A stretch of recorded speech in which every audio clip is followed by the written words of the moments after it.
recording over there? Yeah. Because if you're not recording, I'm not shooting. I've been recording this whole banter. I'm not shooting. Larry O.B. Everything. I'm not shooting for a single moment without you smashing that record button because this is the Shoot Brothers podcast. Yeah, that's right. This is a wrestling podcast. This is the only podcast. This is the only wrestling podcast online that you can find that's hosted by myself, Cameron Osborne, and my co-host Mike the Shoot Shepherd. Yes, we are live from the shoot room. The Shoot Room?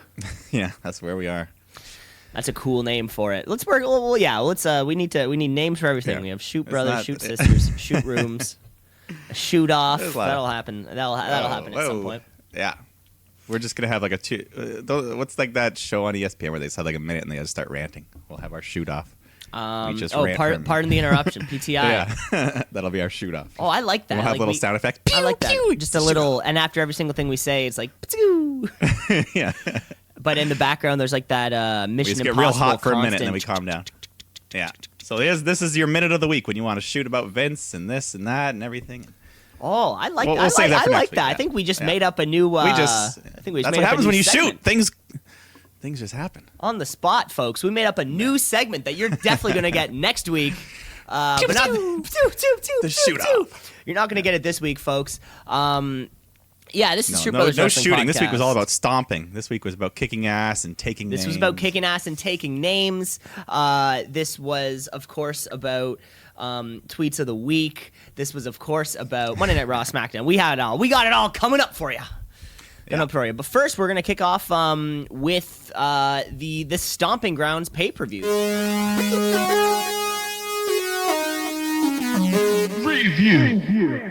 This ass-kicking, this name-taking, this ass-kicking again.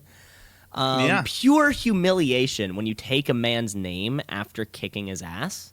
That's like I'm taking your livelihood. Like his identity. Your identity as a human being. Yeah. Does that mean he gets to rename him? It's like, now your name is Shit Stain. Oh, like I took your name. So yeah, do you remain nameless? What's the rule there? Are you know. allowed to name the person after you take their name? I don't know. Or is it just you just write their name down even though you've already beat them up? Like, I'm going to remember you. I'm going to remember you. But yeah, we do kick off with this ass-kicking name-taking. You watched the pre-show, I take it. Yeah, it was worth watching this time. It was worth it. So you saw it as well? I did. I watched this after the fact and didn't watch the pre-show, and then it was like, oh shit, you were supposed to watch the pre-show, so I watched it. Yeah. So this was a fucking awesome match, and the crowd was super hot into it, which was nice for the cruiserweights. Tony Nese hit a dude buster at one point, which is insane.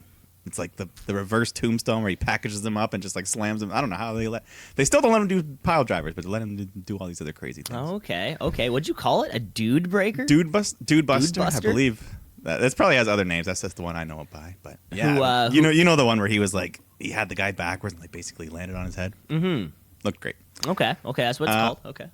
But yeah, no, this was so much better than the cruiserweights are always good, but like the way they booked it, they let them go crazy. The crowd loved it. 205 Live's normally in such like a dead spot, but they have amazing wrestlers as you see here. They can have great matches, but now no one's going to see them again for a few months until the next pre-show match. You know what? This the crowd was hot for this whole pay-per-view. I found of course this show. I think going in we weren't that hyped, but overall it ended up being not bad. It was surprising. So, of course, we heard the news, like, beginning of we were talking about ticket sales past 2 weeks, and then, like, mid-show, you were seeing the reports of they had hard camera was just blocked off. Yeah. So Dead Tacoma, ass Washington. blocked off.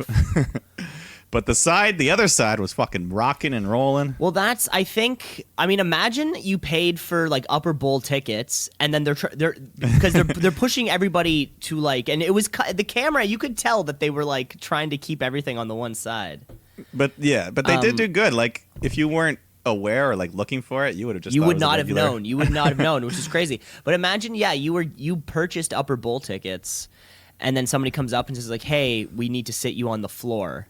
Yeah, you would be so much more excited for like that whole thing. $20 ticket just turned into like a $300 ticket. Exactly right. Now you're 100 feet away instead of the upper bowl. So all in all, the crowd was into I think all of these matches. Yeah, and even I I'd say going in, about half the show looked okay, but at the end of it, like 80% of it was pretty good. Oh boy. Of course, starting with this one, Drew Gulak going over, getting the win for the Cruiserweight Championship. Yeah, so Tozawa throw Nice out the ring, and then Gulak hits Tozawa with his little torture rack neck breaker for the pin and the win. So, yeah, great match. Great opening. Lots of hype. Lots of hype. But the show kicks off. The show, of course, starts rolling off where our opening act, Becky Lynch, defending her title against Lacey Evans. Yes, the man versus the lady. Yeah, crowd continued to be hot, of course. Mm-hmm. Yeah, I thought this match went a bit better than their first match. It got to go a bit longer. Lacey looked pretty strong here. They had one little botch, but they recovered, I guess. They kind of went for a kick, and Lacey just or Becky wasn't close enough, but whatever. Okay. It happens. Yeah, I liked the aggressiveness of Lacey, like that one spot when she had Becky by the hair and just like dragged her over the ring post and stretched her back across, just yanking on her. Looked good. And she did the old hanky spot where she fucking pulls it out of her pants and shoves it in Becky's face, but then Becky got it back and gave her the mandible claw with it. And then, I don't know if you noticed, as soon as that hanky touched the ground, the ref picked it up and it was in his pocket. So I don't know what he's doing with that.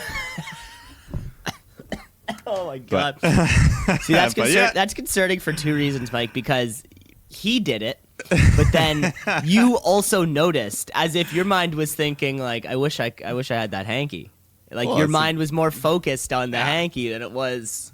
It's like catching the Rock's people's elbow pad, man. The Lacy hanky. That's a nice memorabilia.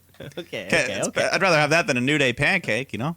Yeah, that's the thing. Yeah, that's the thing. What happens? You think, what do you do with that? You catch a New Day pancake, do you eat it right away, or do you? I might take a bite just for shits and then throw the rest away. What if it's a pretty good pancake? Would you finish it? Let's say it's like a nice. If you're like drunk and stoned, yeah, I could totally just. Let's say it's like a nice creamy buttermilk. Still warm. Still warm. Oh yeah. Well, it's been in Big E's shirt. Of course, it's gonna be warm. Yeah. I don't know. Maybe we'll catch a pancake one of these days. Maybe we'll catch a pancake one of these days. Speaking of catching pancakes, Becky Lynch takes on Lacey Evans, gets her with the disarmer. Yeah, it was a good match back and forth, but as soon as that disarmer was locked in, she tapped out pretty quickly. Yeah. Smart move, though. That's the MMA strategy to save yourself from long-term injury. But, Becky retains the title. Becky retains. So she's still rolling on. Yeah, still looking strong. Still Seth's girlfriend, as we'll. Okay, they only just started saying that, right? Yeah, well, now that they can make it a storyline, I guess they're like, all right, okay, but open, let's use it. It's not like they've been saying it for weeks and I only just caught on. They just started, right? Okay, I thought that was so odd, just weird. I don't know. I thought it was weird. More on that later. Next up was a tag match. We have the New Day taking on Kevin Owens and Sami Zayn. Yeah, and this was another match that, like, going in. Holy shit! Yeah, like I didn't think, like I'm like, no, I thought it was a good match. Yeah, I think that I think this might have been my my match of the night. I think maybe this is my top three. The whole time I'm watching it, why aren't Kevin Owens and Sami Zayn just like make them a team? Yeah, like have them challenge Bryan and Rowan or something. Like that would be a good match. But weird. Yeah, going in, I just thought they work so well together. Yeah, but WWE always has them as either best friends or enemies, but like never official kind of tag things. Yeah, they're always We need a good tag run going for those titles. But yeah, they fucking start off the match. They're just beating the shit out of Xavier, and then eventually Big E gets in. And everyone goes back and forth. Owens hits a stunner on Xavier, and he flops like a fish and sells it good for the win. So yeah, Kevin and Sammy, they get a good clean win that they needed. And yeah, much better. Going in, I just thought, we've seen this a lot lately on Raw and SmackDown, but then, no, this match was great. They just kept kicking it up. Yeah, made it a little bit different. Yeah, I like the way they opened it different. It looked like it might be a squash match for a second, and then they fought back. And yeah, good match. Good win for Owens and Zayn. Let's hope on Monday and Tuesday they go somewhere with that momentum. Yeah, we'll see. We'll see later on.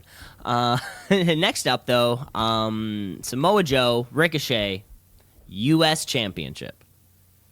Yeah, so right now we're off to like the great start. This is like 3 great matches in a row for the pay-per-view. Mm-hmm. So I know we knew this was gonna be good going in. Ricochet sells everything like amazingly. He'll just like land over and fold on his neck as Joe's tossing him around. It's fucking awesome. Great seller. But yeah. But he starts to make his comeback. They go back and forth, lots of stiff strikes, and eventually Ricochet does hit the 630, and he wins the U.S. title. So awesome match. Crowd's loving it. They even give Ricochet the backstage standing ovation from the baby faces after the match. Except for Charlotte was there for some reason. For some reason. I don't know. That's like the first time we've sure seen her in a why month. she was there. Yeah. Not saying she it's was a the bad only thing. heel. No, it was just weird. Like normally, yeah, the baby faces, and she's, I don't know. Anyways, Triple H gave him a big hug. yeah, big hug, and yeah, the old pat on the neck mafia hug. It's like, I love you. But What do you I'd kill think? Yeah, what do you think he's saying to him at that point? Like, It's like, I made you. I can destroy you. I promise Vince won't bury you. Yeah. And then there was an angle later on in the show when he was getting his picture taken with the title, and then AJ and the club just kind of approach him like, hey there, brother. Hey, brother. Yeah, so teasing. Yeah, That'd be another fun. great Let's match. get the club together. Let's get that. Yeah, let's I'm get down with that that. gang back. Hell yeah. They need it. Well, the Anderson and Gallows need it, but all right. Another tag match coming up here. More tag action. That's right. Yeah, we get the new Daniel Bryan and the regular Rowan versus Heavy Machinery. Daniel Bryan and the same old Rowan.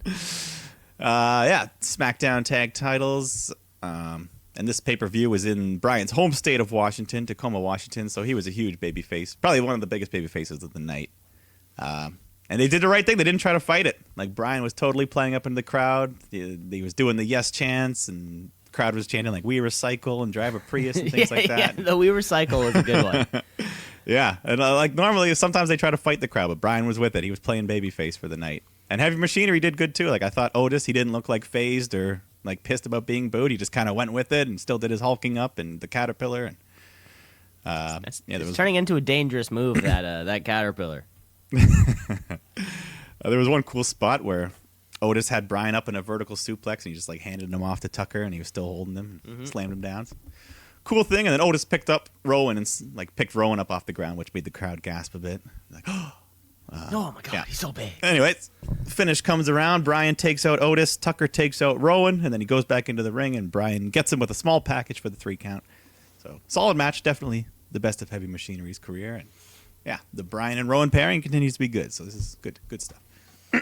Yeah, at least when you're seeing belts being defended, Yeah. you know that there's some kind of importance. And, there's some belts not being defended right now. So, the SmackDown tag division looking good. Yeah, this was a good match. Yep. Yeah, between this and the one before it with Owens and Zayn, we got some promise. There we go. Promise is all we want. Speaking of promise, one of the top storylines going right now Yes. is in the SmackDown women's division, and that's Bayley. That's Alexa Bliss taking on Bayley at a chance to steal that championship. Yeah, and of course she's got Nikki Cross out there to support her. Yep. Best friends. Best pals. Yeah. They're not friends, just pals. I guess. I feel like friends is a higher level. Oh, okay. Okay, yeah, friends. That's just me talking. Okay. Yeah, the match was okay. It's good to see Bliss getting physical again. Like I always say, she took a good bump from Bayley where she did the sunset flip into the bottom turnbuckle. Mm-hmm. Alexa was doing pretty well, and then Bayley goes for a suicide dive, and Bliss gets out of the way, and Nikki gets hit, and then Bliss hits a pretty nice looking sunset bomb on the floor.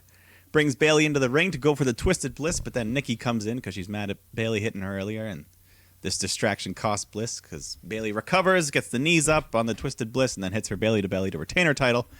So Nikki cost Alexa the match, as we kind of expected something might happen. We expected something might happen. Yeah. But, yeah, let's see how Alexa handles it. Yeah, Bayley gets the win, though. I mean, Bayley just got that belt.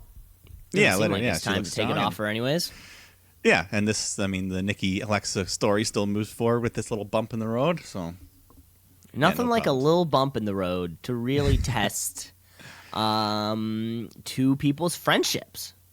Yeah, You know? And then, right after the pay, I didn't watch the whole thing, but they had an Alexa Bliss 365 special as well. And it actually Okay. looked pretty good, pretty emotional from some of the clips I saw about her like being out last year with injuries and stuff like that. And she was like, there was rumors, that I was out getting breast implants. Like, but guess what? I've had them since I was 17. And everyone's like, woo, you go, girl. She got implants when she was... That's not legal. That can't be legal. Well, I'm sure if you go to the right place. And I don't. She think was that, like, no, no, that she had a lot of like eating health disorders, so it was like to help her. She was like weighed 90 pounds from. It's very emotional. Okay. It's a good one, story. But no, she came back. She's like, this helped my body. This helped my self-image, and I'll never feel bad about it. Okay. Well, and you shouldn't. Alexa, you're a beautiful woman. You're a great wrestler. There you have it. There you have it, folks. Alexa Bliss 365. Yeah, I haven't watched it, but if you I thought you just did. I thought you just said you watched it. I saw a little bit. Oh my god. No, but it makes you want to watch the rest because it looks good. Well, there you go. Folks, if you have the network, it's $9.99. You get such classics as Alexa Bliss 365 and Table for Three featuring the Riot Squad. Did that happen? I think it happened. It happened. Okay. I didn't see it. I just heard that it happened. Your favorite Sarah Logan? My favorite. My favorite. My favorite Sarah Logan. Dreads and all. You know who doesn't have dreads though? The Scottish psychopath. Yeah, I don't think Scots get dreads. It's more of a Viking thing. Yeah. If only there was if only Drew McIntyre was a Viking type, we could pair Sarah Logan up with him. That's not what we're saying though. What we're saying is there's a singles match. It's Drew. It's Roman. Shane is there. I think that's about it. Yeah, he's always. Yeah. What else do we got? The only thing I remember is at the very beginning, Roman hit like a big dive over the top rope and almost overshot it and killed himself. That was a close one. But other than that, pretty standard match you'd expect from them. I'll give the crowd credit though. By the end, they were hot. They were buying into all these near finishes, and then Reigns eventually hits a spear, but Shane drags the ref out, attacks Roman, but despite all the odds, Roman gets the win anyways. So there you go. So like, how is that legal? What's Shane dragging the ref out? Yeah. Isn't that like an automatic DQ? Normally. What did he do? Did he beat up the ref? Or I don't know. Yeah, Either way, it could have been a DQ. But it feels weird. Shouldn't that have been a DQ finish? Just for continuity's sake, I feel like if that happened in any other situation, it would have been a DQ. Many times it would have, yes. Okay. But I don't know. Well, they can just say it's referee's discretion. Referee's discretion. There you go. Shane McMahon, our top heel. So, Roman goes over, though. Long match, it felt like, though, for me. Yeah, it was nothing other than that dive. Nothing we haven't seen from these two. Yeah. Really. And nothing we won't see again, I think. Yeah, like this feud's not done. My God, this feud's not even done. When are they going to ramp up to SummerSlam? We want the story to be done by SummerSlam. I'll be fine not seeing Shane at SummerSlam. I would be fine not seeing Shane McMahon at SummerSlam. Unless it's like getting his ass beat by Aleister Black or something. Oh, I think we'll be seeing Aleister Black at SummerSlam, though. That's for sure. We'll get to him soon. We'll get to him soon enough. Let's get to the WWE Championship. We have Dolph Ziggler challenging Kofi Kingston, our champ, in a steel cage match. So, gotta love a stip. Yeah, they didn't really do. I mean, it was a bit slow going in the early on. Standard cage match, throwing them into the side, grating the face on the cage, teasing the climb up to the top. But no real crazy big spots in the match, other than the finish, which was kind of unique, where both men are down in the ring. Ziggler's crawling out the door, about to escape, and then Kofi gets up, suicide dives through the ropes over top, and hits the ground, winning the match. So at least the finish was kind of cool. I thought it was better than Shane McMahon slipping out of his shirt to win. So I forgot. At least this was an athletic move, like Kofi. That slippery tomato just going down the drain, slipping through the little sticker that's on the tomato. That's that. Because when it gets wet. Yeah, it just starts coming. The finish was fun. I don't think I was in. I think I had this match on when I was doing something. Yeah, it wasn't. So I was coming in and out, but nothing too big for me. Yeah. But Kofi retains. There you go. Like he's like 3 months into this. Yeah, he's having a good run so far. I think I'm not always a big fan of the cage door. I mean, I think they should just lock the cage door. You either have to climb out or pin in the ring. But this was the time where the cage door finish actually kind of worked. Yeah, it's a little unique. A little unique New York. Unique Tacoma. Let's get up to our main event time, though. Okay. Because the main event, so we knew we were getting Baron Corbin challenging Seth Rollins for the WWE Universal Championship, but we didn't know who the special guest referee was going to be.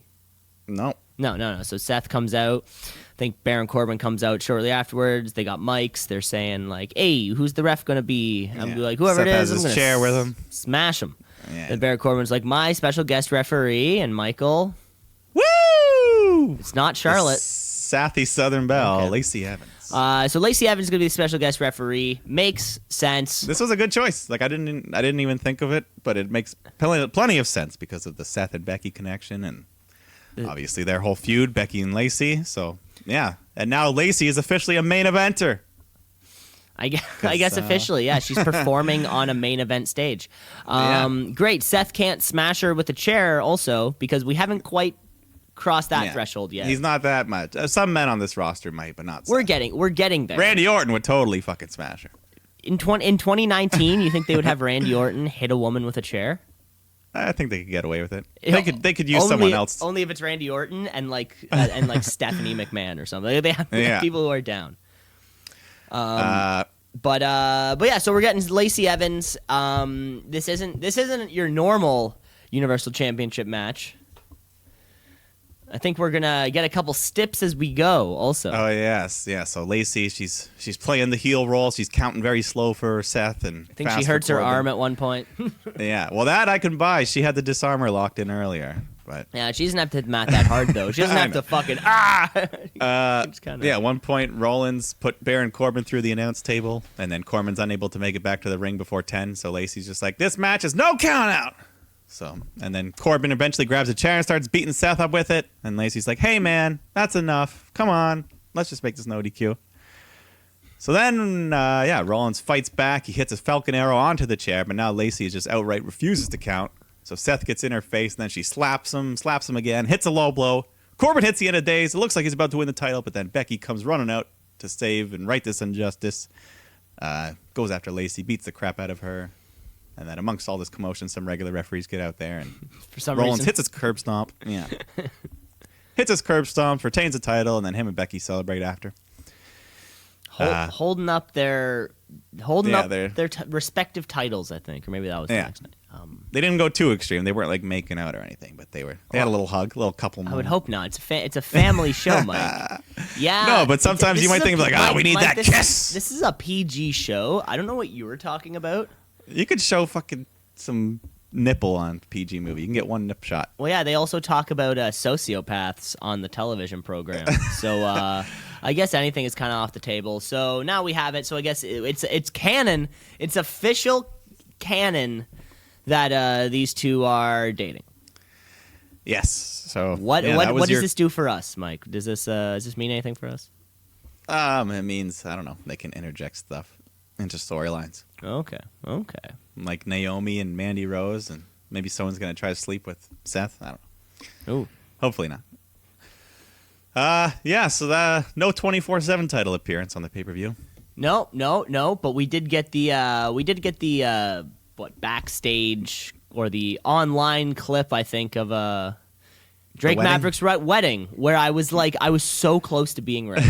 Yes, so he did get married. It was a real wedding, and then right after, as he was walking down, Truth rolls him up and pins him for the 3 and gets the title. And runs away with it. I was so close though. If it would have been you when you were seeing that clip, were you thinking to yourself for a second, I think Cameron might be right?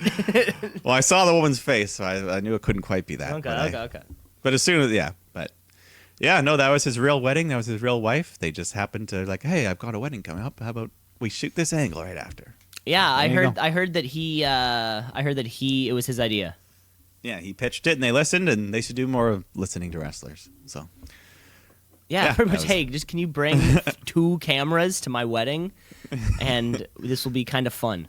And it was kind of fun. And this 24/7 title keeps being. It's been good. It's been fun so far. It's been more relevant than like the Intercontinental title and the Raw. It's been more relevant than some of the. It's been more relevant than I think it's the most relevant title going right now. Maybe other than Kofi's and. Maybe other than Kofi's. Kofi keeps putting on maybe matches. I shouldn't say that. Anyways, it's up there, and Truth is making a hell of a thing out of it. Our Truth is the best, isn't he? He's the man. He is the man. Well, he's not the man, or the man's man. He's a man. Yeah. He's a man. Okay, folks, that was the Stomping Grounds. That was a little 24/7 highlight. It's about time that we get our normal week rolling, though. I think. Yeah, the Monday Night Raw. Oh, we usually kick off. We're way before Monday Night Raw. Come on, we gotta get ourselves into it. Okay. We've got the tweet. You said we were free flow format this week. No, free flow, but under the guidelines previously stated, of course. Controlled chaos here. Controlled chaos, which starts with the tweet of the week. It's the tweet of the week. It's the tweet of the week. Always starts with the tweet of the week. Son. Okay, so there were a lot of great candidates for tweet of the week this week. There always are. This competition is one of the fiercest in professional wrestling. I went to I somehow ended up on like a custom like a website where you would like make your own customized title belts. Oh, yeah. You know, like people would, and you can make them for like your fantasy football leagues or like all sorts of shit. Yeah. And I was kind of modeling what a tweet of the week belt would look like.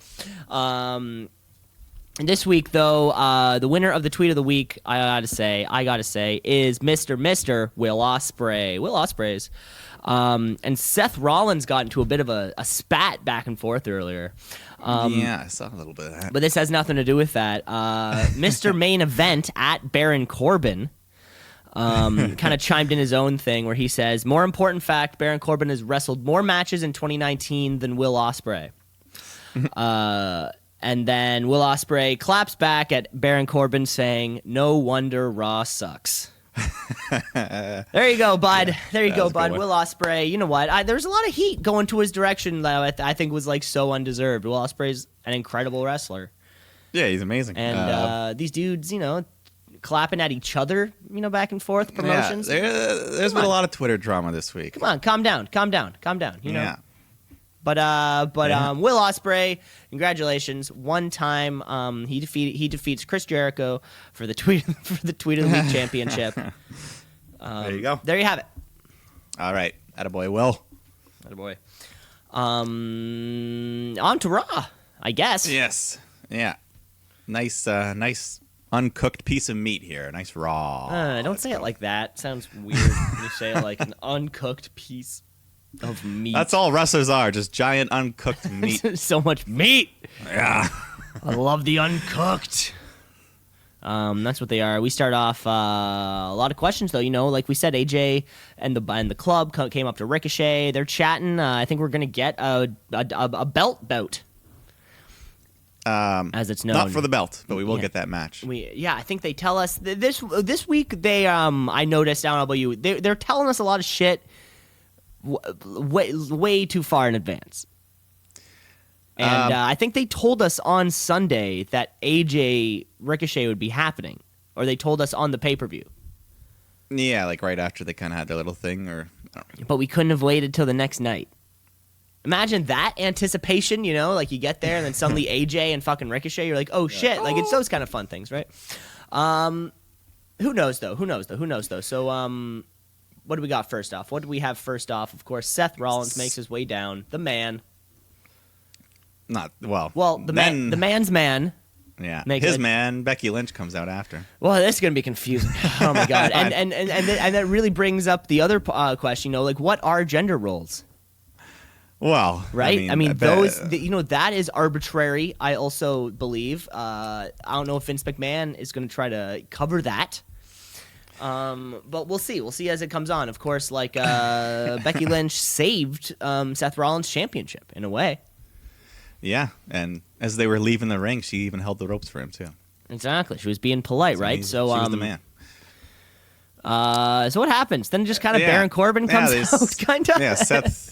Yeah, he cuts a promo talking about last night's shit and Lacey, and then Becky says her thing. Baron Corbin comes out, or his music plays at first, and he doesn't come out. Sneak attack. That's what Lacey. It was. He comes out for the sneak.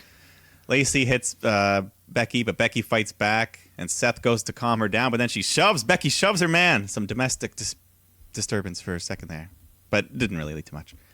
She runs past him and pounds on Lacey. And then Corbin comes out, starts fighting with Rollins. The baby faces stand tall. And then they talk some more trash before leaving. And then Corbin issues a challenge. He's like, hey, I'll take Lacey as my mixed partner against you two anytime, anywhere. So they're like, okay, how about Extreme Rules? But Becky's like, if you lose, you never get to fight us again. So Corbin and Lacey had their own stipulation that the titles are also on the line. Winner take all. So there you go. Winner take all. You know what? Out of that entire segment, the biggest pop came from when Becky Lynch said, if you guys lose, that's it. No more matches. You know what? Yeah, this really does seem like the natural progression for both of these feuds. It just sucks that I feel like we now have to wait another month or 4 weeks, however long we have, of more Seth Rollins, Baron Corbin, Lacey Evans, Becky Lynch. Yeah. It's another week of our main event divisions being dragged down by or not. I don't mean to say dragged down, but I mean like, you know, remaining that Corbin, repetitive thing, down. Right? Yeah. Yeah, I mean, this sounds like this will probably be the main event for Extreme Rules. Yeah, could be. Yeah, I don't know. Yeah, I would sub Corbin out for someone else, but that's the thing. I mean, we've sort of been two pay-per-views straight, or 3 of Corbin, Seth, 2 of Becky and Lacey. Yeah. So I mean, like, you know, we're getting this thing again. Yeah. Remember that time when we got like AJ Shinsuke like 17 times in a row? Yeah. Or who was it? It was Jinder Randy. Remember that dark time of the whole gender thing of the world? Remember that terrible time? And now that's turning into Corbin Rollins. At least Corbin's not the champion. At least the guy who you don't want to win is losing. Yeah. At least that makes sense. We have some tag action coming up on Raw next, though. Yeah, we got Bryan and Rowan, and then the Revival versus the Usos and the New Day, and an 8-man elimination tag match. They're still in Washington, so lots of Daniel Bryan chants again. But Bryan accidentally hits Dash Wilder with a suicide dive, so he hits him back later on, which allows Xavier to roll him up, eliminating him and Rowan. And then the Revival hit the Shatter Machine on Xavier to eliminate New Day, so it's down to Revival and the Usos get the win after Jay hits a splash off the top of Wilder's back onto Dawson. Yeah. So this was this elimination thing. We had heard, of course, earlier on in the week that WWE was going to try to stop wrestling during commercial breaks, which something that I always never like when they go through the commercial break or something. So putting in this elimination stip kind of let us have an elimination, commercial break, come back. Yeah, that was kind of cool. That worked. That worked for me because then I feel like the Usos are always one of those guys who I always want to see more of. Yeah, and they end up going on these super kick parties during commercial break. Yeah, I mean, so the Usos get the win, and maybe they'll get another title shot. They're always in line. Yeah. All these teams are always going to be in line, and now that teams are crossing brands and brand splits don't matter, who knows who's going to be taking on anything, right? So it kind of keeps it fresh for the future. Yeah. Yeah, exactly. What's coming up next? We got The Miz out for his next episode of Miz TV. It's the most talked about television show on the planet or something. I don't know. I don't really pay attention when he intros. He brings out his guests, 24/7 champ R-Truth and Carmella. Truth is looking all worried, but Miz confirms that the 24/7 rules are suspended for the duration of this interview. Yes. And then we go over the illustrious 1-month history of the title. They show footage from Drake's wedding, and the Miz is disappointed in the crowd supporting this bad behavior. And then Truth thanks the crowd for being with him. Drake interrupts. Drake Maverick comes out and he talks about the wedding being ruined. His wife won't talk to him. His life's ruined. He didn't get to consummate the marriage. And Truth thinks he's like, constipation? But yeah, there was their poop joke. The Vince McMahon poop joke.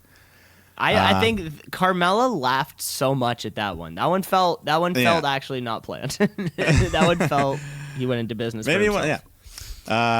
So Drake, he wants his rematch, one-on-one, no shenanigans. Other competitors are banned from ringside. So Truth accepts the challenge. We get the match. Truth wins in like a few seconds. And then after, all the jobbers come running out with another ref.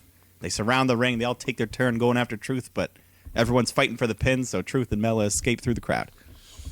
And the belt lives on. You know what? There should be a point. I think it would have been fun to maybe see an actual match. I know this is the 24/7. Everything's quick, but if we have the opportunity to have a real match, let's not squander it.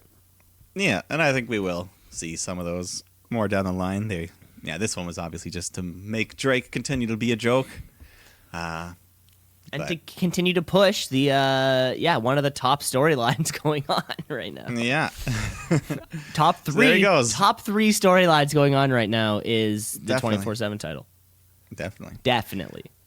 So they run off. We'll get back to them later. Maybe. I think this was a tough one. I think we saw like No Way Jose like 6 times this week. Yeah. But we do see the big dog up next. We get Roman Reigns versus Shane O'Mac and Drew Mac in a handicap Mac. Oh my God, I could hear that you were going somewhere with it. I was trying. Yeah, I was like, this could work. That was perfect. We're getting this again. Yeah. They beat him around with some stairs. They beat Roman up. They take him back. Drew has Reigns held down in the corner, and Shane goes to the top rope for the coast to coast, but then the lights go out, and Undertaker's gong hits. No, it's the dong. The dong. It's not a gong, it's a dong. His dong. Because it's like a church bell, right? Like a dong. So yeah, Undertaker's dong hits, I suppose it and is the lights go out. Is that the official name? Yes, Undertaker's dong. The lights go out, and Undertaker's dong comes out. Yeah.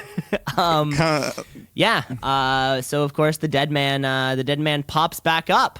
I think he hits somebody sooner than we expected. I think, and catches Shane coast to coast, gives him a choke slam. I think he gives a big old boot to. He gives Drew a big striking combo, like some UFC in the corner, like, machine gun combo. Yeah, that's it. Crowd was loving it though. Gives him a big They'll old always boot. pop for Taker. Yeah, of course, right? And yeah, I think ends in I guess we get no contest. I guess the no real match. Kind of slide Taker out, just kind of slide out up the ramp. Yeah, and then Taker and Roman are left alone in the ring, and they do announce that will be a match at Extreme Rules. So Roman and Undertaker teaming, or they might not announce that till SmackDown, but no, they announced it. They announced it on Monday. Okay, yeah, Taker and Roman versus okay, Mac. so Undertaker comes out after his lackluster Saudi Arabian show. Yeah. I think maybe, in terms of redemption, maybe something was being looked for that. Okay, why? Okay, this is what's getting me with this thing right now is that they announced the match. I don't know why is Undertaker back? Why does he want to help Roman Reigns, who quote unquote retired him? Yeah. Like, why does Undertaker not like Shane? How's Drew in there? It sort of seems weird. And maybe they could have told us in the coming weeks. I think they just nope, dong, Undertaker pop, done. So because they can't bring him back next week just to build a feud. Oh, they could. See what I'm saying though, right? Well, he's not going to be here every week anyway, so maybe they're get him now once before again, and then you're at the pay-per-view. But that doesn't make sense. That's just I don't book it. That doesn't make sense. Okay, there's including Monday, there would be 2 more Monday Night Raws before the Extreme Rules show. So he skips one and appears at another. I don't know. He's not going to show up every week. I don't think. I mean, he could, but what's the point? Well, and then it just had. Then what's he's not going to say anything. What's the point of this whole match? There is none. I'd be fine without it existing. I'd be fine without it existing. You would be fine. I'd be fine without existing. I think it's fun to throw in other little stipulations, but tug of war just isn't a stipulation for me. So we got the Lashinator and Strobo. Yeah, the Strobo. So I guess they had an arm wrestling match last week. Now tug of war this week. Presumably next week is going to be bench press. Yeah. And then maybe they'll just keep doing physical tasks. I don't know, for another 3.5 or 4 years. Yeah. Until Vince McMahon doesn't want them anymore. Mm-hmm. So who wins this? I think Braun wins it. Yeah, first Braun acts like he's getting to get pulled over the line, and then he stops and smiles, and he just yanks Lashley over, and Lashley starts hitting him. Strowman wins. Lashley grabs the rope and stretches it across Braun's eyes. So I guess he rope burned his eyes. Ooh. Vicious. Yeah, and then there's another quick promo backstage. AJ just cutting into Gallows and Anderson, trying to fire them up again. Keeps calling, it's like, you fucking losers. Come on, get out there, do something. So they get a match, Gallows and Anderson versus the Viking Raiders. At first, it looks like they've taken AJ's advice. They look good early on, but then the Viking Raiders quickly get the better of them, and they hit the Viking Experience for the win as a disappointed AJ looks on backstage. You know what? AJ just wants what's best for his bar, of course. Yeah, I think that the Raw tag division especially has sort of felt so much. It's like, how can you build up the entire division, right? A team like the Bar, who should be going over and who should be a great tag team. Yeah, not the Bar, the Club. Sorry, the Club. My bad. No problem. The Bar Club, the Club Bar, the Club, and then the Viking Raiders. It's like, how do you get both of these teams over? Yeah, and why did they even bring the Viking Raiders up? We only see them once every 3 weeks, and they right? don't have any storylines, anything. The entire division is so low that you can't bring everybody up, and that's what we're kind of struggling with right now. Yeah, because the Revival are the champs, right? Yeah, they just won them back a little bit ago, and I don't know. Maybe it's like what happened to Heavy Machinery. They get called up, and then they don't do anything, and then 6 months later, they finally get a storyline and some stuff. Yeah, I mean, it's not the way to do it, but that's just the way it might go for Viking Experience and some of these other things. Or not the Viking Raiders, sorry. The Viking Raiders. What did I say? I may have said something. No, I said Viking. I fucked up that What did you call them? I called them the Viking Experience, the awful name at the end. That's the name of their finisher now. Oh, really? Yeah. Dumb. So I guess they... The one where, he throws him to him, then he flips him? Yeah, whatever they do. Whatever that one's called? Thing. Yeah. Okay. So there you go. Squash match. Or not quite, but... yeah, then we go backstage. Nikki Cross, she approaches Alexa Bliss, trying to apologize, and Nikki wants to get Bliss a rematch, so let's come up with a plan. And then right after that, they go to commercial and come back, and then Nikki Cross is approached by Natalya and Naomi, and they're just trying to warn her about trusting Alexa. We know you see the good in people, Cross, but we know how Bliss is. And then Alexa walks back up thinking that Nikki is talking to them behind her back, and then they all argue. Classic. Yeah. Put a bunch of women in a room. And then we go to Heath Slater versus Mojo Rawley. Before the match, Truth hops over the barricade from the crowd. He runs into the ring, and Mojo goes after him, but Truth tosses him out, and then Heath Slater sneaks up behind and hits the big neck breaker on R-Truth and pins him to win the 24/7 title. Yeah. Did you not see this? I did. I was just trying to join your excitement. No, you were so big excited. Pop. I was. This is a big pop from the crowd. I'm a big Heath Slater fan. He's got kids. He's got kids. He's got kids. And I will say, all respect to Adam Cole, but Heath Slater was saying "baby" years ago. Really? He never says it anymore. B-A-Y, B-A-Y? Yeah. I don't know if he ever spelled it, but he No, would Adam Cole's been saying "baby" for fucking years and years. We'll research this. We'll get okay, anyway. Who's the first baby? But maybe Heath Slater's more of a baby. That was a Southern baby. He has that accent. Okay. I think he has more of an accent. I think Adam Cole's faking the baby. I think Adam Cole would say baby. Baby. Whereas Heath Slater be like, hey man, I got 5 babies at home. Oh yeah, they got chew in your mouth. I got 5 kids. Anyway, Slater wins the belt. He tries to escape, but he can't get away. He runs back into the ring where Truth hits him with his finisher, pins Slater to regain the title. 8-time champ. 8? Oh my God. Yeah. But then Cedric Alexander runs in the ring. He hits Truth with the lumbar check and pins him to gain the new title. So we got another new champ. Cedric.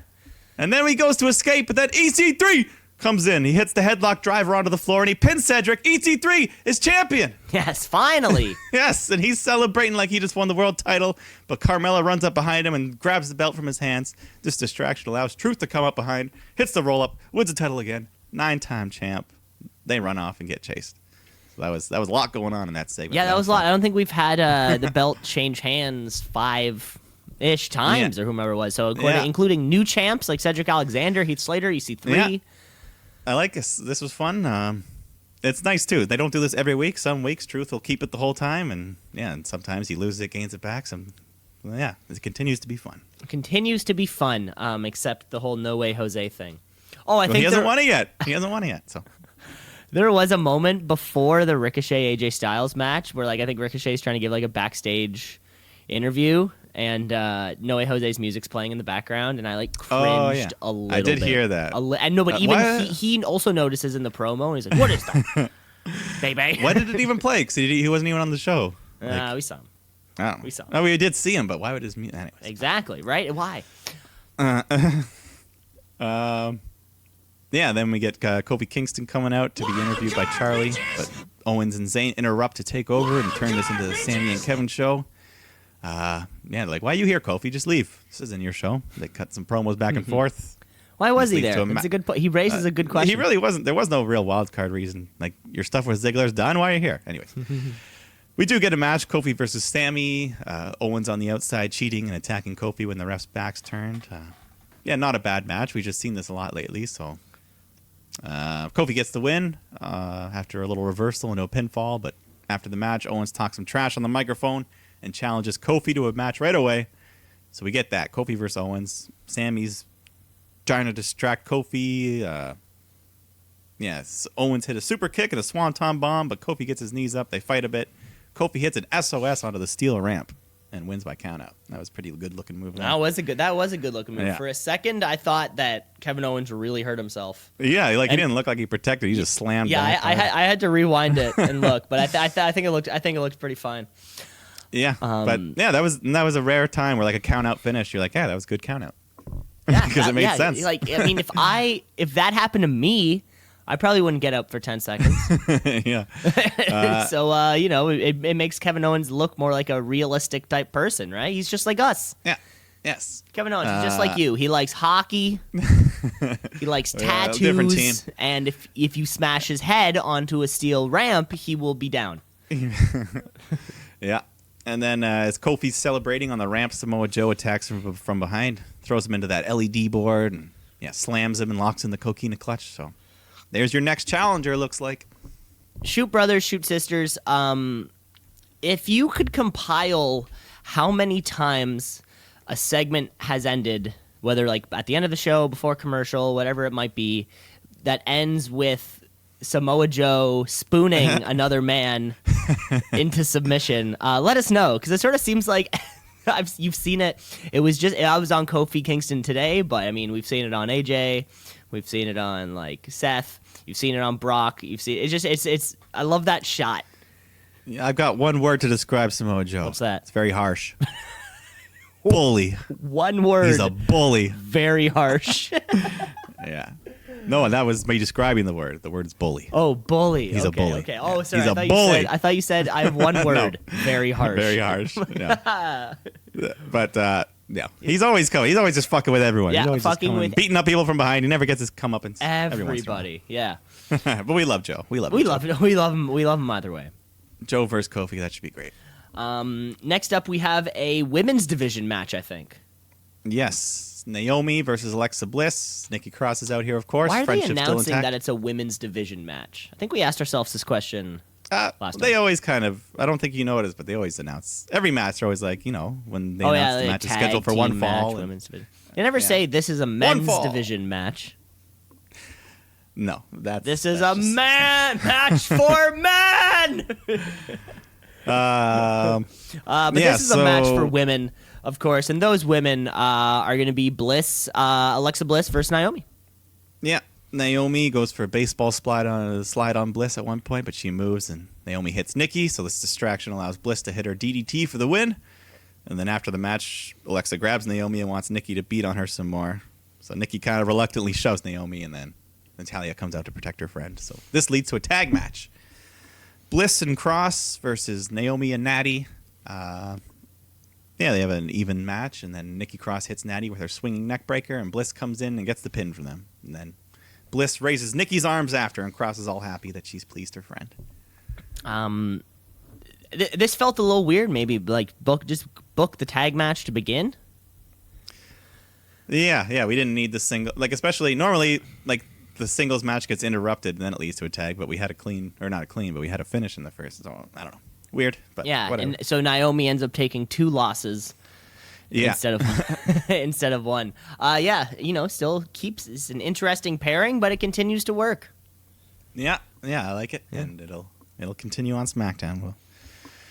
But we got a main event here. It's main event time here, folks. For the first time in WWE, we're getting new United States Champion Ricochet and AJ Styles. I don't think we've seen AJ Styles.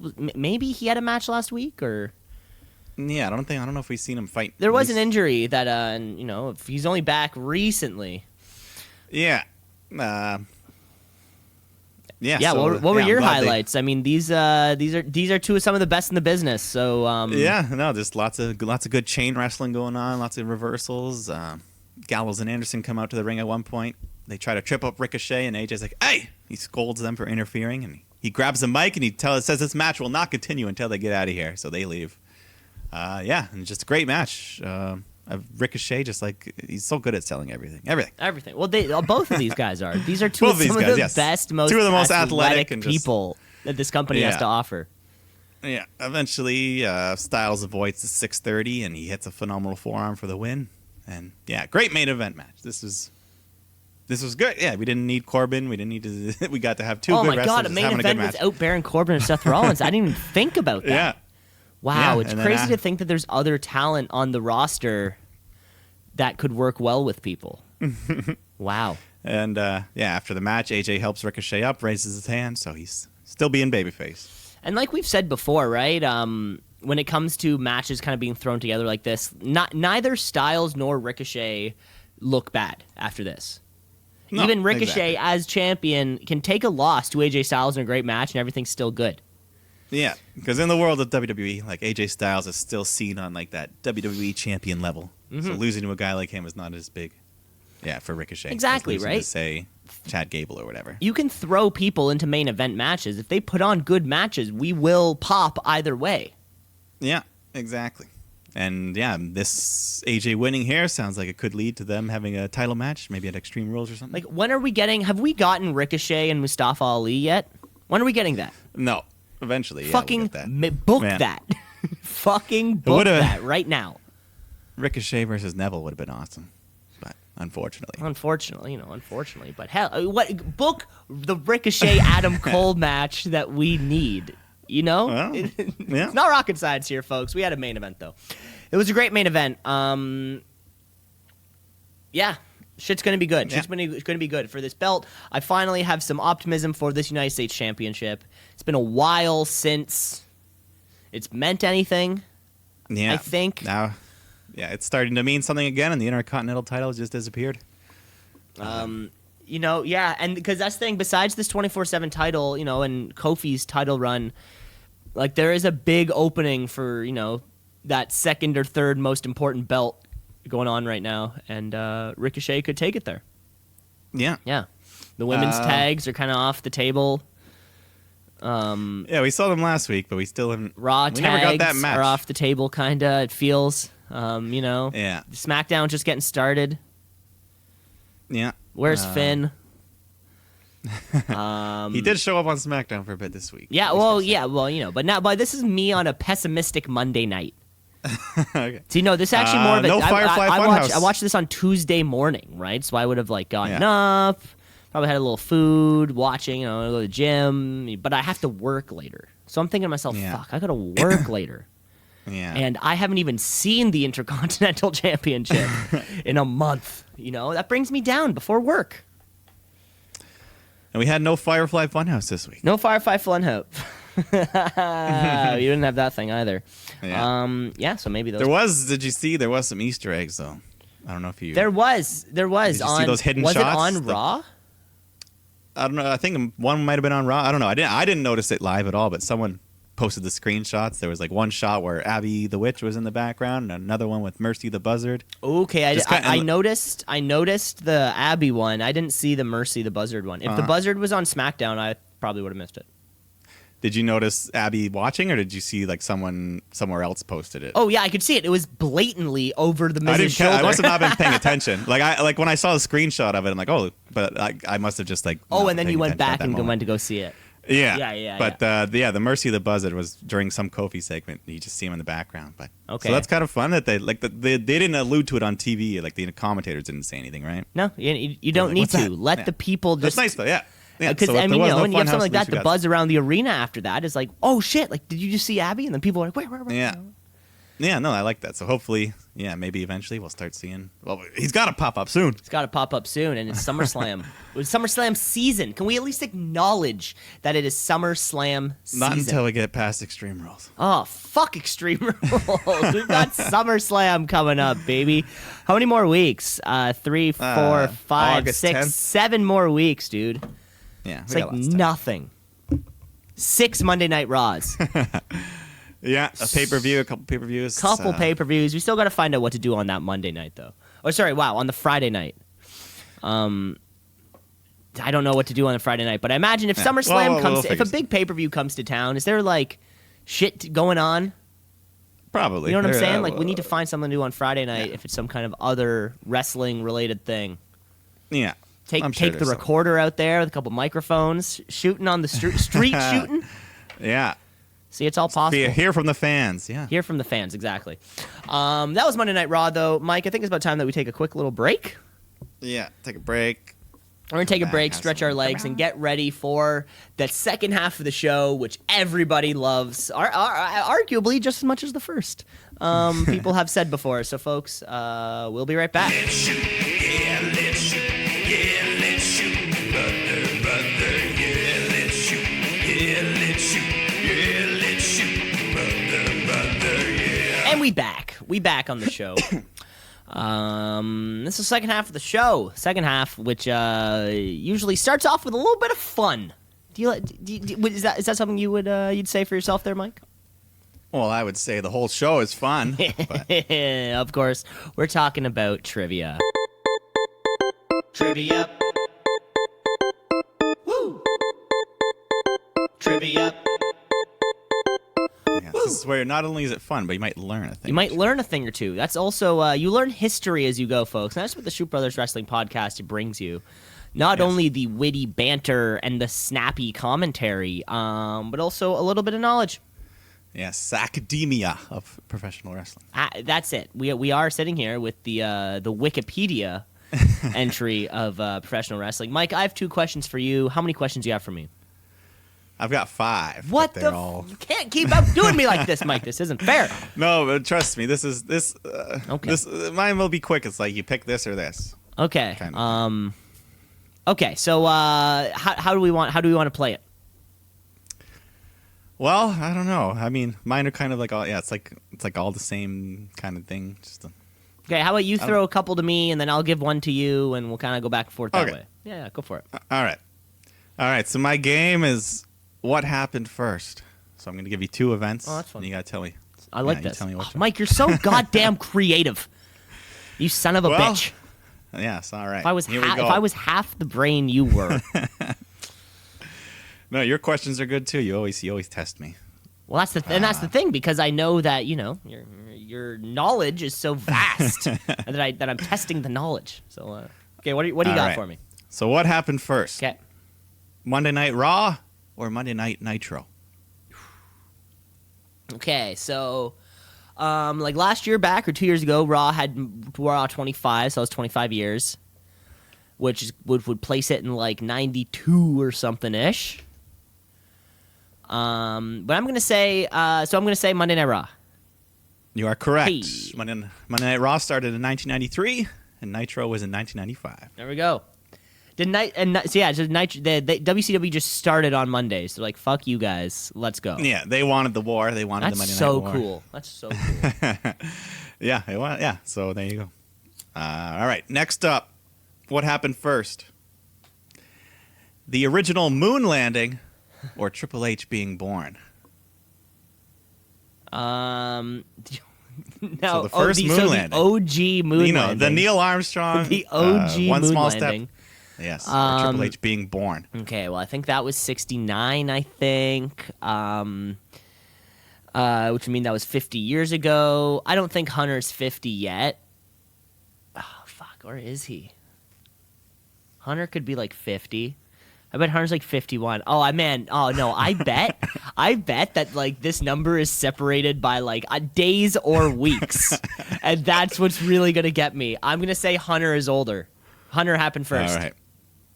So it was the moon landing, but they were only a week apart. You son of a bitch! I knew it. I had a feeling. You had the year. I was impressed that So July 20th, 1969 was the moon landing, and then a week later, 27th was Triple H's birthday. Yeah, I knew. I guess I knew when Trips was. I knew when the moon landing happened. So we reverse engineered it that way. You were close. You knew you had a feeling it was gonna be close, and it was. So there you go. Okay, here we go. My question. I have two questions for you. I'm going to start off with one. That's just maybe you can think back. It's like a recent question. How many straight wins does Shane McMahon have? I'm going to give you options. Okay. Okay. So option number 1, you have 7, 5, 9, or 6. Well, he's had some SmackDown and Raw matches, I think, in there, and he's had a streak of like every pay-per-view. I'm gonna say 9. Ooh, it feels like 9, right? Yeah. No, just 7. 7? Okay. Feels like it though. Yeah, it really still does. way Last too time, many. last time he lost was at Fastlane, him and the Miz to the Usos. Oh yeah, I forgot that he had to lose the but that tag was still titles. March. That was still March. Yeah. So he's undefeated. Still way too much. Way too. Still much. a little way too long. All right. Yeah, do you want me to give my rest, or do you do yours? Yeah, how about you give the rest of your questions, then we'll end on mine. Okay. All right, so which came first, WrestleMania or Starrcade?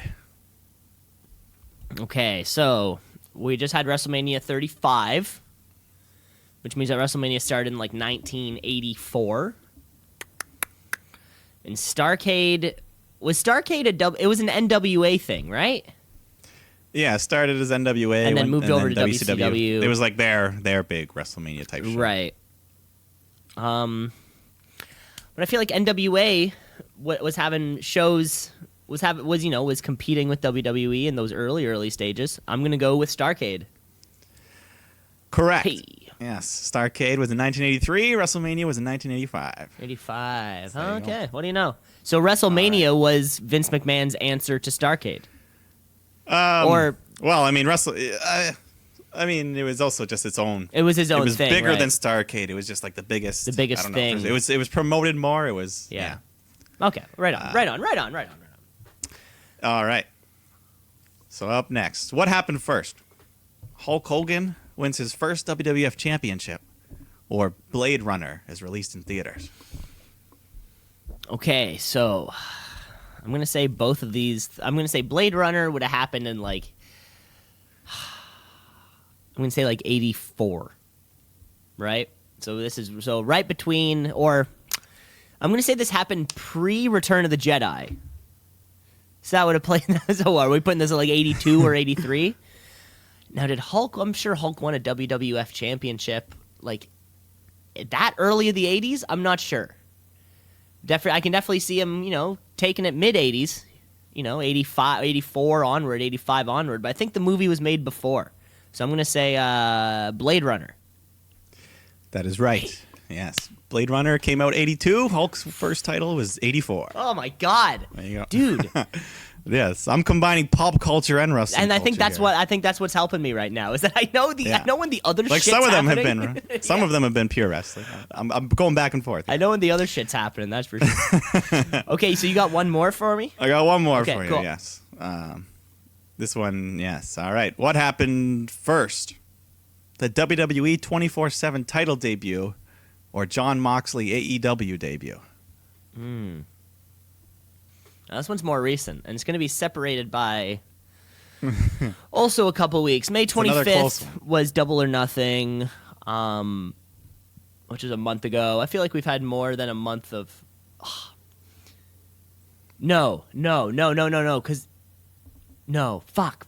This one's going to kill me because they're meant to be close. Yeah, this one's going to get me because they happened so recently. And I can't remember. I feel like we were asking ourselves a question on the podcast, how will WWE respond to Double or Nothing?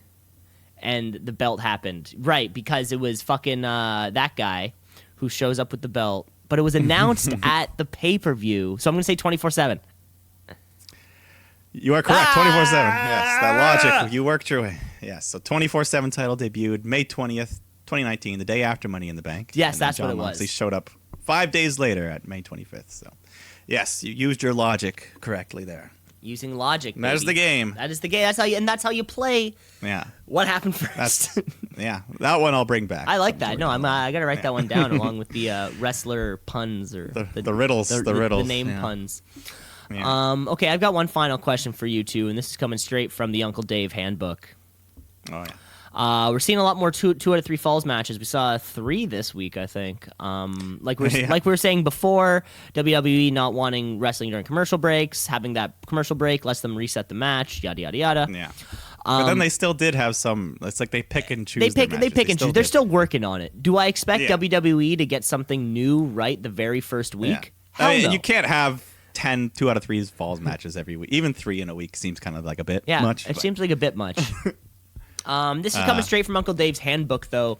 Uncle Dave has given 5 stars or more to 2 out of 3 matches, 2 out of 3 fall matches 4 times. Mm-hmm. That was a lot of numbers. Yeah. But yeah, so out of all the 5+ star matches that have been 2 out of 3 falls, there's 4 of them. Yeah.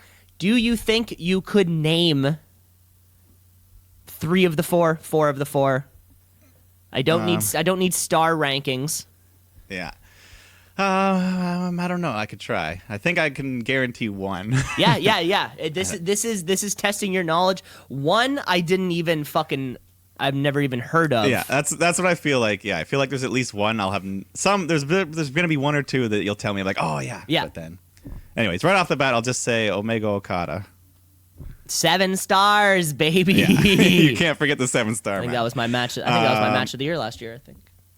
Yeah. So other 2 out of 3 falls. I feel like they're all Japan matches. They have to all be Japan matches because he doesn't give WWE 5 stars or 5-star plus ever. So it's a lot of stars. So I said Omega Okada. I feel like there's probably another Omega or another Okada. Who did they? There's one that happened pretty recently. 2 out of 3 falls. I don't know. I'm blanking a bit. I feel like I know the names that might be in these matches, but I don't know. I feel like Ibushi could even be in one of these. That's true. Why am I? It's okay. That's okay. It was a tough question. I thought you would at least get 2 of them. Of course, you can secede at any time, and no one will think any less. Give me the hardest one. Okay, the hardest one was in '94, Rey Mysterio and Juventud Guerrera. Oh yeah, I wouldn't have recalled that. Would not have recalled that, but it was in AAA. But yeah, I do know both those men, of course. Of course, heard of both of those guys. That was the hardest one. Yeah. Is there a Kenta Kobashi match in there? No. Okay.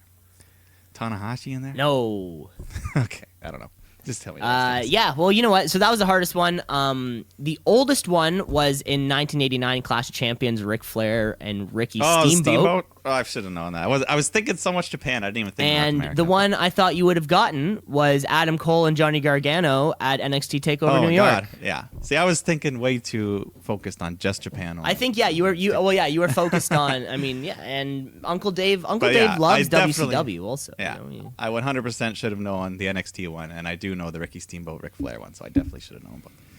So yeah, that was my bad. That's how some of these get you. You know, it's like you're thinking to yourself like, "Damn, I should have gotten." That's the name of the game. That's the name of the game, and that's how we play trivia. Yeah. There you go. There's your trivia, folks. Hope we challenged your brain. We'll have more trivia next week. What we're getting into right now is what some call the B show, but I like to call the S My D show. Because Smackdown Live is coming at us from somewhere in the Pacific Northwest. I feel like a lot of shit's been happening over there. We're still in the Pacific Northwest. It's a great time of year for it's a mild temperature there. Of course, we're maybe still reeling from the Portland Trailblazers loss, but optimistic for the next season. Yeah, How well does that team do financially? I think pretty. I mean, I think pretty well. They're. I guess. I think they're the only. They're the only. I guess if they're the only team. game in town, yeah. So unless you're like a. But, I think if you're a soccer fan, maybe. But even if you're a football fan, you got to go up to Seattle. Yeah. Well, yeah, we're still in this Washington State here. And we're kicking off with a pre-tape. We get a pre-tape. Oh, yeah, 2 minutes and 11 seconds. That's how long that's how long it took for something new to happen on Smackdown Live. Yes. With this pre-taped Shane promo telling us that after what happened at Raw with him and Taker, there's hell to pay. At Extreme Rules. Cool. Okay, great. So Kofi and the New Day come out with their pancakes and all their trombones.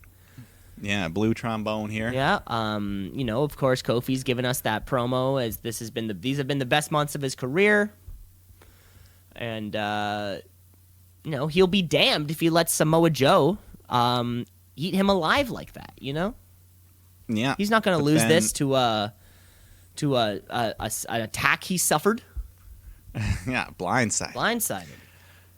But then Dolph Ziggler comes out uninvited. Mm-hmm.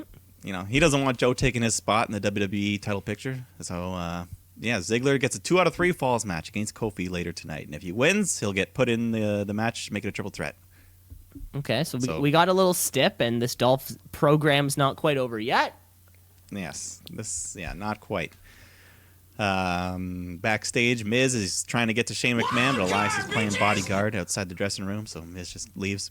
And then Shane comes out and says if Miz can beat Elias in a 2 out of 3 falls match, then he can face Shane McMahon. So another 2 out of 3 as well. Keep them coming. Keep them coming.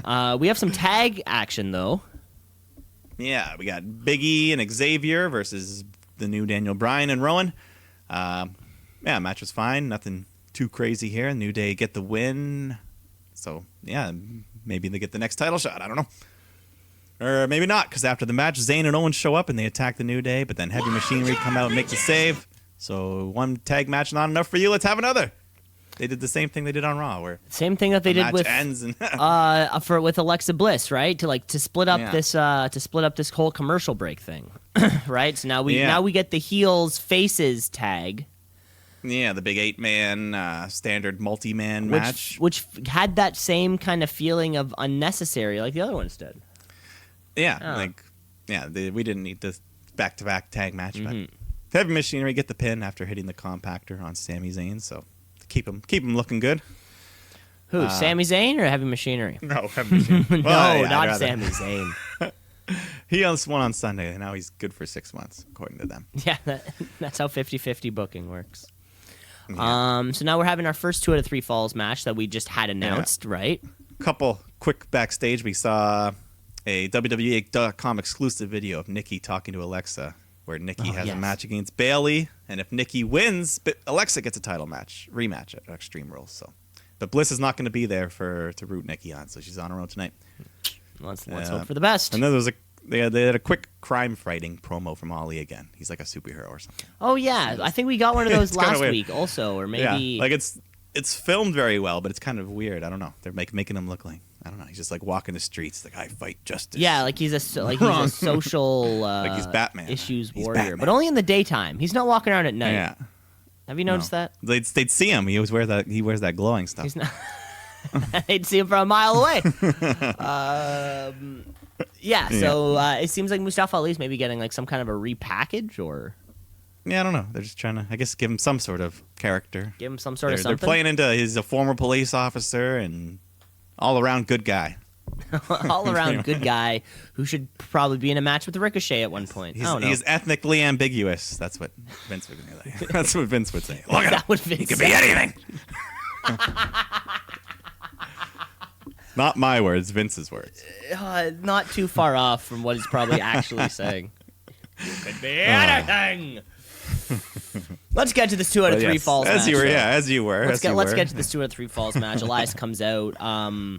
He's still on the electric guitar, which is great. Little He was strumming? doing a little. Yeah, I think I'm happy to see. he had a, swept or get out of here faster than Golden State swept Portland. There was something, that Heat. I can't wait till he comes to Toronto. cannot I can't wait. try. If You can't Kawhi say nothing. leaves, he's gonna Yeah. fucking he's gonna give it to us, and we'll bury the fuck out of him. Yeah, we won't care. We'll just chant and championships and it's cool. Oh no, dude, I want to be. You remember that legendary Seattle booing?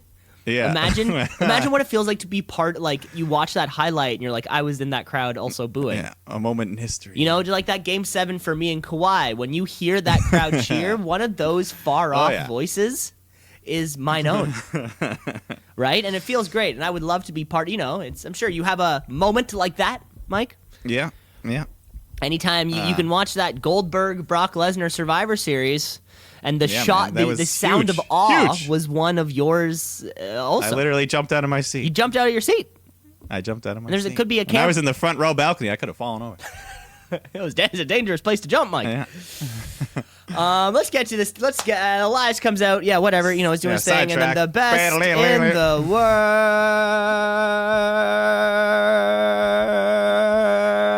world.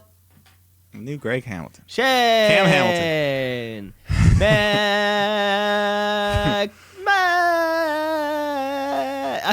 It's like they're trying to take up TV time. It's like they're actually like, we can't write That's the this whole additional reason Shane's on 45 the show every week. seconds. Greg Hamilton, can you just hold it? So they have to fill 45 seconds of time. So what's happening here? We got best in the world. We got the drifter. He hits that first fall. Right I away. feel like right away, yeah. Yeah, Shane's distracted and messing with the Miz. So yeah, quick drift away after he hits that V trigger too right before. He loves that knee. He likes it. A lot of people are loving this V trigger. It's a hot move. Yeah. Hot move. Yeah. So we got the first fall there, and then eventually Miz hits a full skull crushing finale. But when he goes to pin Elias, Shane jumps in the ring, starts beating on him. So there's a DQ. So that ties it up at 1-1. But Shane gets his money worth and keeps on beating him. He helps Miz. He helps Elias beat him up, and then Elias hits the big elbow drop for the pin, and he wins the match. And then afterwards, they beat him up some more. Shane hits the coast to coast. And Elias gets the Elias gets the win. Yeah, 2 out of 3. Yeah, he got it. Not the last 2 out of 3 falls match though this week. Miz just can't get over on Shane, although we keep getting put in that kind of like spotlight. Yeah. So this match was not counted in your question. This streak. 'Cause this is another win for. Or wait, no. Because this wasn't Elias. Never mind, yeah. This wasn't I was Elias so match. focused- That's the thing. Like my head got Shane fucked McMahon up. is the Shane's been strongest so looking involved. person in the company right now. It's ridiculous. Yeah, he's beating Roman Reigns. He's beating 50. and he's not. He knows a couple moves, but he's not a wrestler. He's not even the best in the. Oh my god, dude! Did you see this video footage? So like now between breaks, what I've saw is that like they'll have like some heel come out and just kind of like cut down the hometown crowd or something, right? Or they have like backstage Charlie or whomever go out into the crowd and ask fans questions. They give them like free T-shirts or whatever. So they're asking this kid a bunch of questions, and then she asks who is the best in the world, and like expecting to hear the answer Shane McMahon, and this kid just go like, and so questioningly just says CM Punk. Yeah. No, I mean During the commercial break, the video footage is out there somewhere. It's really funny. I think it was on Monday Night Raw. It got a pop. Did the crowd laugh? It got a big pop. He was like so confused. He's actually like, well, the best in the world you want me to say CM Punk. Yeah. So there you have it. Shane McMahon is the best in the world. He's absolutely unstoppable. He's like 48. He's on his way to a WWE title. I feel like this is Shane McMahon's midlife crisis. You know how like some men will just like go buy a motorcycle or maybe like travel or something or buy expensive sports tickets. This is Shane McMahon's midlife crisis. Yeah, he just wants to go over. He just wants to go over everybody. Or maybe this is him making the case, because I think Stephanie owns more of the company. Maybe this is his case of being like, I need to reassert my name. Yeah, for the old man croaks. I got these shares, because this whole company's going to Hunter and Steph. Yeah. He needs to get his percentage in there. Maybe that's what it is. Maybe. Maybe, baby. What's up next? We get that Nikki Cross versus Bailey, where if Nikki wins, Alexa gets her title shot. So, decent match. Pretty even fight. Nikki avoids a suicide dive, and Bailey crashes to the ground pretty hard. Looks good. And eventually there's a series of reversals, and Nikki cross-cradles Bailey up for the win. So she wins the title shot for Alexa Bliss, and it's a pretty big win for Nikki on her own, beating Bailey, beating the champ. So she's super happy, running around after, celebrating like she just won the title. So much energy. Yeah. So the story continues. She redeemed herself. She gets Alexa another shot. There you go. Yeah, and then this is the next. This is the next step in their story, right? You cost the person the title, you get them the title back. Let's keep it moving. Yeah, now let's help her win that title. And Bliss is that selfish. She's the type who would. We're waiting for it. Yeah. Will it be Alexa Bliss to stab Nikki Cross in the back? I mean, no.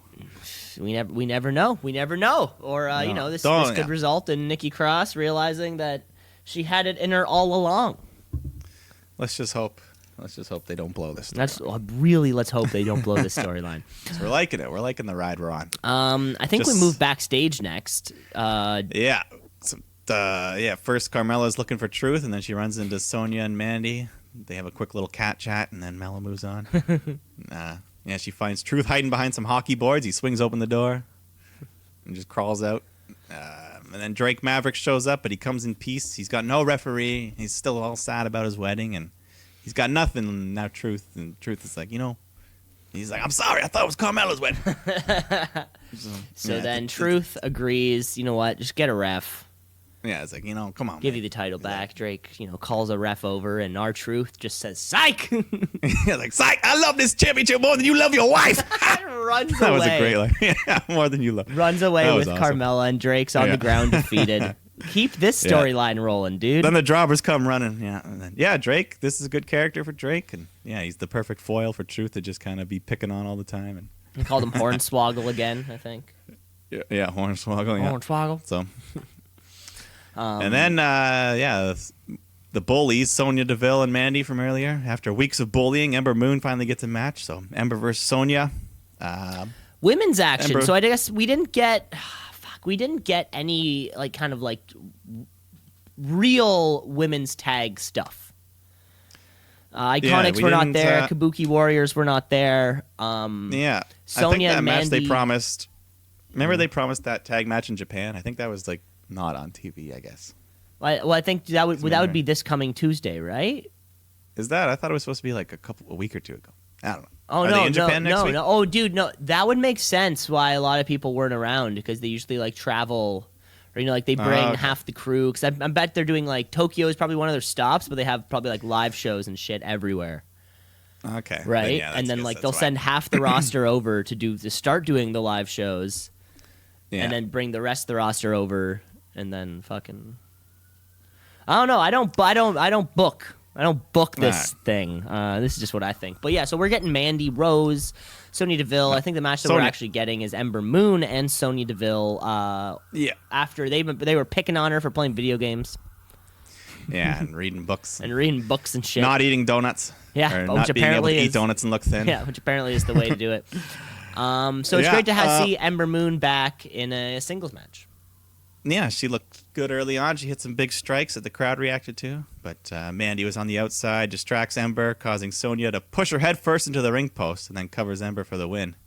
And I don't know, did you see the spot from last week when Dana Brooke got all fucked up? I didn't see the spot. I heard about it, though. I heard about it from somebody who was there. This was pretty much an exact copy. I saw footage of it. So Dana got kneed in the head by... Sarah Logan and went face first in the post super hard, like Goldberg style. Yeah, Goldberg style. That's what we call it now. She was busted open and she was all woozy, so they just stopped the match. But that's sick. This knee looked like they were intentionally going for that, and the crowd reacted like, "Oh fuck, that looked bad." And she pinned her with it. That's normally a move that wouldn't get the win. Sonya pinned her with just a knee to the head and turnbuckle. Yeah. So, did you notice after the match? Did you see what I was seeing last week? So Mandy raises Sonya's arm, and then Sonya looks Mandy deep in the eyes and caresses her hair a bit. What are you talking about? I swear to God, this is a lesbian angle. I swear to God, what are you this is a talking lesbian. about, Mike? You have to go watch this clip. So last week, I watched the match. I didn't see any. The aftermath. Yeah, I watched after the whole match, thing. I didn't notice. Mandy raises her arm. Okay. Sonya looks her deep in the eyes, and she like grabs her by the hair, like runs it down a little bit, and like squeezes it, like I'm gonna fuck you later. And I swear to God, this is a lesbian angle. No, I swear to Mike. Stop. I think you're thinking what Sonya you want to is see. a real life Not what's lesbian. actually happening. Sonya Deville is a real life lesbian, by the way. Oh, by the way. Seth Rollins' former fiance or former girlfriend is dating Sonya Deville. Say that again? Weird. Seth Rollins' former girlfriend is dating Sonya Deville. It's weird. Yeah. But this is a lesbian angle. I don't think there's a lesbian angle. Let's move on and talk about the cannot. in-ring action and none of these weird theories that... Well, there's still one more angle we have to talk about. I feel like you have a pipeline not only to AC Dirt, but AC Dirt's like creepy twin brother who's feeding you all this weird info. How can I... okay, I have to get you to watch this clip. Okay, okay. I know. I will check it back on my own time and see... I'm not saying I don't believe you. I'm saying I just highly doubt it. No, I just want you to look for it. Okay, I'll look for it. Even if it's just Sonya shooting, because she's a lesbian. I'll look for it with creepy eyes. The caress on the hair and the tug. Okay. Anyways, there was a quick. So we do get. This was too fast to make. I think like these are two people who I think are good. And are you on the match? This was way too fast. It's funny that we had that same kind of back-to-back tag, or we had the back-to-back tag thing this week. Like you missed Aleister Black. What are we talking about? Oh no, Wait, I'm still on Sonya Deville and sorry, Ember Moon. never mind. I thought okay, never mind. I fucked. No, I was saying Yes. for Sonya Deville and Ember Moon, great competitors, great performers. This was so fast when we got that weird like convoluted tag thing. It's sort of like I don't know. The convoluted tag was weird. I feel like this should have had more time. Yeah, definitely. Could have scrapped that extra tag match and then had it was probably like a nice scrap that extra 5 match. minutes. Give these women an extra 5 minutes, and could have happened. Could have happened more, but it pushes story. So I guess. Yes, they pushed that lesbian angle. I don't know what you're talking about. Okay, next up, Aleister Black. Yes, Aleister Black. He's still waiting. He's pissed. He's pissed. He's talking man. about all sorts of long. He's using all sorts of long words. Great promo. I just don't remember a single thing that. Yeah. All of his promos are great. I never remember a single word that he actually said. Yeah, but then eventually the lights go out and he hears a knock at the door, and then he just looks at the camera and smirks. So who is this mystery caller? We finally have an opponent, I guess. Well, I guess let's go shoot. Who is it? I don't know. Who do you think? I hope it's not anyone but Bray Wyatt. See, I'm worried it is Bray Wyatt. Yeah, because I don't think you can't cross these characters right now. I'm worried it's Bray Wyatt because he did say something in the promo that was like, and I'm totally fucking paraphrasing, but it was something about like people who can't, like not everybody can handle my darkness kind of thing. It was something weird like that, and Bray Wyatt, and then I was thinking Bray Wyatt, let me in. Yeah. And then I just don't. These promos kind of started at the same time also, and I'm like, fuck. Yeah, because neither of them should be losing a feud right off the bat. That's why I don't want them to fight each other. Oh, fuck. And that, it's just like we were just saying about that tag division, the Raw tag division, right? Like, how do we bring up the Bar and Viking Raiders but not have, the Bar. Yeah. And the Club. God damn it. How do we bring up the Club and the Viking Raiders and have neither one of those teams lose? Yeah. How do you bring up Aleister Black and Bray Wyatt and not have either one of them lose? Yeah. Fuck, man. Just don't fight it. I don't know. We'll see, though. Hopefully next week. Yeah, and whatever that SummerSlam program is, I'm going to be very much so excited for it. Yeah, he definitely has to be fighting by then. So let's move on to our main event. We're getting our second best out 2 out of 3 falls match. This is Kofi Kingston and Dolph Ziggler. If Dolph Ziggler wins, he will be added to the title match at Extreme Rules. Yeah. So early on, Ziggler's trying to cheat, grabs the rope, but the ref catches him. So this distraction allows Kofi to roll him up, and Kofi gets the first fall. Ding. Yeah, they ding, ding, ding. They fight a bit more. Ziggler hits a super kick. He scores the pin, so they tie it up at 1. We've seen these two fight a lot lately, so nothing too new here. This was 2, I guess, Super Showdown and match, Stomping Grounds. Yeah. Eventually Kofi hits the Trouble in Paradise for the pin and the win, so it will just be Kofi versus Joe at Extreme Rules. Kofi celebrates to end the show. Dude, I loved this match. I thought this match was much, much more entertaining than both their Super Showdown and Stomping Grounds matches. Yeah, I liked it. I loved all the near falls at the end. They had me going on a couple of them. I really didn't know. If Dolph Ziggler was gonna. I thought he was gonna win a couple times. Yeah. Yeah, it's close, but a lot of reversals, counters, fucking A. When was the last time Kofi lost any match? Ooh. Not that I'm complaining, but his is the opposite of Shane, where it's a good, like it's not one that you notice in a bad way. He's had a good streak, I think. Yeah. He might not have lost since like Elimination Chamber. Yeah, it's just funny. This could be the end of their program, but damn, this may have been the best way to go out on it. Yeah. That's so it will be Joe versus Kofi, though. That should be a great match on its own. I guess that card is starting to shake up then. Yeah, we've got the two main events, I guess, really. And oh yeah, and no stips. They'll be throwing stips all over the place. We got to get something extreme. Yeah, something has to be extreme. But yeah, there you have it, folks. There you have it. That was SmackDown Live. Yeah. Yeah. Woo. Woo-hoo. All right.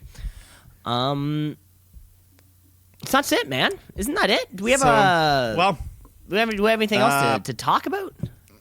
I mean, there's Fighter Fest this Saturday. Ooh, Fighter Fest. What do we got? So I guess some of the big matches: the Elite, Kenny Omega, Matt and Nick Jackson versus Lucha Brothers and Laredo Kid. That's a 6-man tag match. That should be great. Cool. We got the official AEW debut: Jon Moxley versus Joey Janela. Oh boy, that's gonna be brutal. Yeah. And the stipulation is a non-sanctioned match. So there's going to be there might even be some juice, some blood in there. There's going to be some barbed wire. Some thumbtacks, maybe? Oh, yeah, definitely some thumbers. Some thumbers in there. Adam Page versus Jimmy Havoc. What did you say? Did you say some thumbers? Some thumbers, Don't say that anymore. Don't say thumbers. Adam Page versus Jimmy Havoc versus Jungle Boy versus MJF. That should be a great match. Mm-hmm. Love to see MJF healing it up. Then some other fun ones on there. I don't have to name them all, but yeah. Should be a fun card. I'll be watching it not live. I think I'm working, but just very excited for fucking Moxley.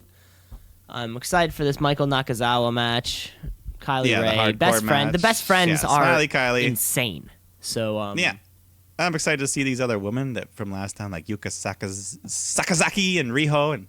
Yeah, some of those one we saw last time. So it'll be fun. That'll be a fun show. And this is just show number 2. Yeah, so we'll get to see. I guess it's on Bleacher Report Live. Now free purview. Now is that for Canada also? Is there like I have a Bleacher Report account. Does that mean I get Bleacher Report Live?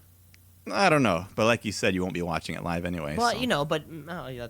That's a good point. That's a good point, actually. You'll be able to find it, but. I don't know. Yeah, but I haven't looked into anything. I probably won't be able to watch it live either, so I'll just catch it online after. And yeah, we got long weekend, Canada Day weekend, so who knows what the hell's gonna be going on. There we have it. But yeah, there's your Fighter Fest. Your official Fighter but next week we'll give you next week we'll talk next week we'll give a nice little breakdown of it. Yes. With that new and snappy theme. Okay, Mike, do you have a wrestler of the week? Yeah. Are we going around the ring after the rest of the week? Oh, we even forgot about going around the ring. Let's, Mike, take me around. You're the one. It was your idea. Mike, take me around the ring. Around the ring, around the ring, around the ring, around Okay. the ring. Actually, some of them we already did bring up, but one of the big things, Evolve's 10-year anniversary show will now be airing on the WWE Network, which. Of course, has some NXT guys, 205 guys on the card, Matt Riddle versus Drew Gulak, and Adam Cole defending his NXT title against Tozawa. Mm-hmm. But the event is July 13th, the same day as AEW pay-per-view, Fight for the Fallen.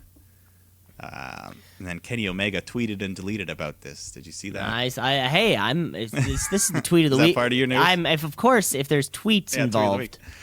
Yeah, so Kenny Omega had a bit of a rant about the WWE and blood money and putting on a show the same day. Putting on a show the exact same day as the competitor. Yeah. That's tough. Although, I think that this show already existed. They just decided to air it. But Kenny Omega did delete his tweet because some people, Tony Khan works with Saudi Arabia, and he's pretty much the same as Vince McMahon. So Maybe that's and what, Chris Jericho was just on the Saudi it. show a year ago. Yeah, Chris Jericho, Ty Dillinger were there a year ago, and so anyways, he deleted after. He's like, I know what, too much controversy. But so that Evolve shows there. That was just something in the wrestling world. Something in the wrestling world. Something else in the wrestling world. This morning, I caught the news that both Eric Bischoff and Paul Heyman have been hired as executive directors of both Raw and SmackDown. Yeah, I saw that as well. So, which is so funny. I feel like that's so WWE. That's so like counter AEW. It's so funny that the solution is bring in the guys who ran the business 20 years ago. You know what I'm saying? I don't have a problem with Heyman as much. I think he's still got a pretty good mind for the business. Yeah, and you know what it is? It's tough. I feel like that's something like Cody Rhodes is giggling about right now.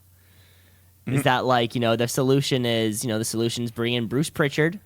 No hate, of course, on the people, but that's solution's bring in Bruce Pritchard. The solution is bring in Bischoff. Paul Heyman's always had his fingers poking around the backstage environment, Yeah, but I mean AEW's got they brought in Billy Jericho, Gunn, they got Chris Earl Jericho. Hebner, Earl some for Jim Ross. Is he booking that show?